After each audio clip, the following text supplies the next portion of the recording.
Hello, my name is Matt Cay. I am the City Sheriff and the Director of the Sheriff's Office. Thank you for the opportunity to discuss aspects of our agency's FY 2020 budget, as well as a brief overview of some of the considerations involved as a supplement to our budget narrative and figures. Our current and the FY 2022 budgets were influenced significantly by the pandemic and the responses of the courts, the city, and the detention facilities.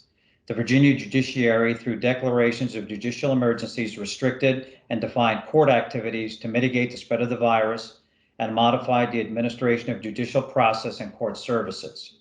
Moratoriums on evictions and the execution of other writs in conjunction with the continuing reduction in court proceedings altered our protocols to include redirecting efforts to address the effects of the pandemic. Reduced enforcement and the cancellation of public events also contributed to this dynamic. However, over the last few months, the administration of the courts materially began to shift away from the prevalence of virtual court proceedings to in-person court attendance. The return of judges, litigants, defendants, attorneys, translators, witnesses, and others involved in criminal, traffic, juvenile, and civil cases, made possible as a result of extensive COVID-19 safety protocols, has been extensive and increasing in scope as the backlog of all manners of cases are being scheduled for disposition in the next few months. I anticipate that as the administration of vaccinations and the court's docket increases, court activity and other related functions, including civil process requirements and in-custody transports, will rapidly match or exceed pre-pandemic levels with the corresponding increase in the requirement of our agency's services.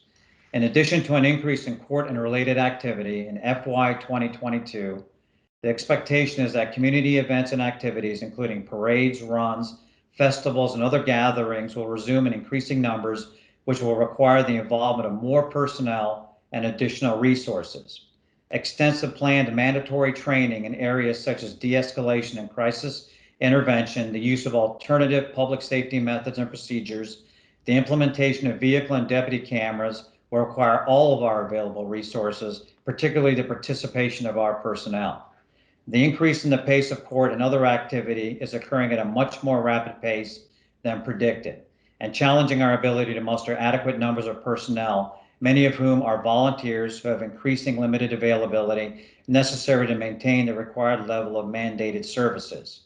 This is a situation which will require careful monitoring to ensure that the two essential positions, which are scheduled to be filled in mid-FY 2022, will not be necessary earlier to maintain appropriate operational levels, including compliance with personnel safety obligations.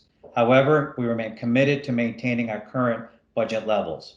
Currently, our office staff is composed of a full-time senior administrative assistant, the sheriff, 2 full-time deputies, and 1 permanent part-time deputy.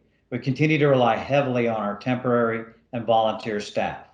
Finally, the adult corrections budget is being reduced significantly for FY 2022 based on reductions in the numbers of individuals housed in the Arlington and Alexandria detention facilities for FY 2021, which is a trend we hope will continue. Thank you very much for your consideration, and thank you for your support.